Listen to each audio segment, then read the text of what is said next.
Are you going to send over food for me? Hi, this is Steve with One Model, and today we're going to talk a little bit about employment movement over time. A lot of times organizations want to know how employees are moving through the organization. Sometimes we want to know, are they changing org units or maybe job functions? How about locations? In other instances, we might want to see how people progress in terms of their performance over time.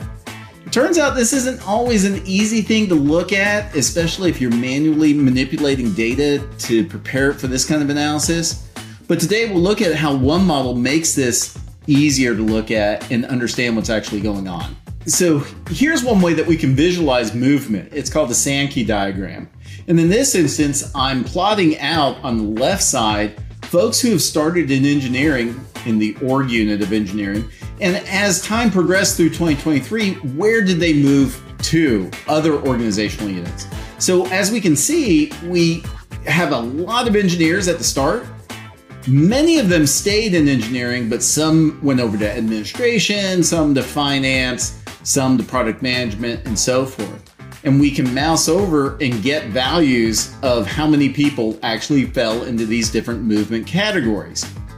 Now we have an idea of where people are going once they join us as an organization. They're leaving engineering and going to other places. Now we're not limited to simply looking at that from an org unit lens per se. We might look at this as a function of tenure over time. So here I'm looking at folks who have 1 year of tenure and where are they moving after that first year, right? And then 1 to 2 years, 2 to 3 years, and so forth.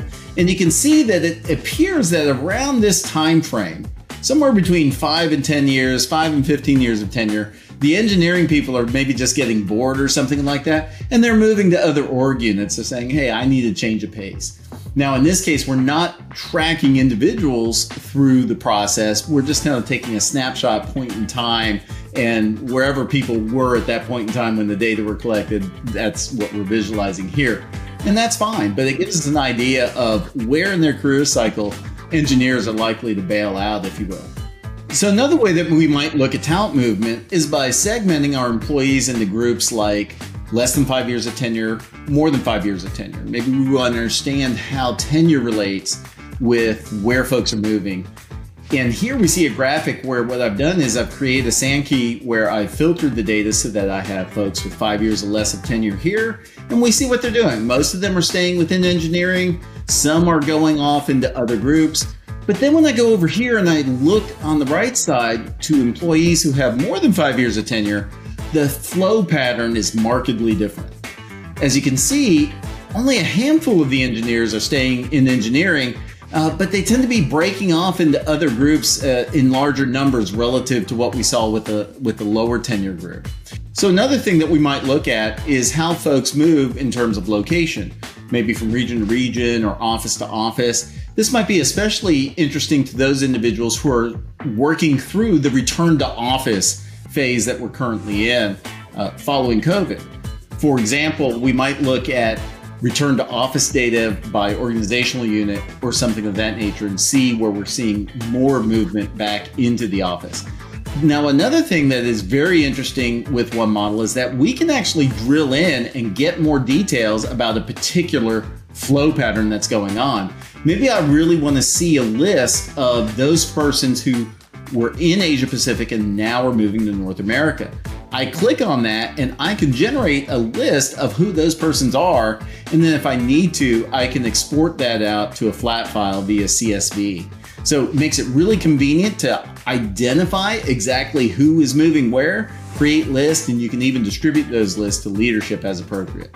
So another use case that I mentioned was tracking performance change over time. It's very interesting to see, are folks improving? Are they not doing as well as they once were? Maybe you've recently had a major training initiative or something similar, and you want to see if, generally speaking, people's performance ratings are improving.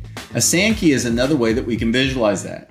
Here we can see, again, most of our high performers remained high performers, and we did have some high performers who became low performers, and the good news is we had some low performers who became high performers.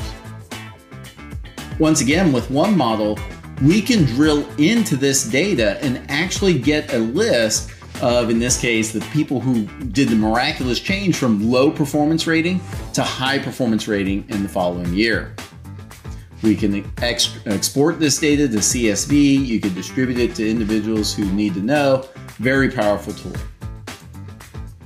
Finally, you're not limited to viewing it through just one lens. In this instance, we actually have multiple levels of performance ratings, and we can expand upon that, giving us even more granular insights into what's actually going on. And this can be very helpful in the sense that in one hand, you can create a more high-level view of the world, and over here on the right, you can create a more granular view of things. So one model also provides security, which means that we can control who sees this information. In this example, we're showing performance data, and that can be rather sensitive. One model allows you to create a storyboard and only make that storyboard available to certain groups of people, or you could literally limit the ability of individuals to see performance ratings so that even if they did view the storyboard, they wouldn't be able to see any of the data. We can actually go into the One Model platform and turn off access to a particular storyboard by user role.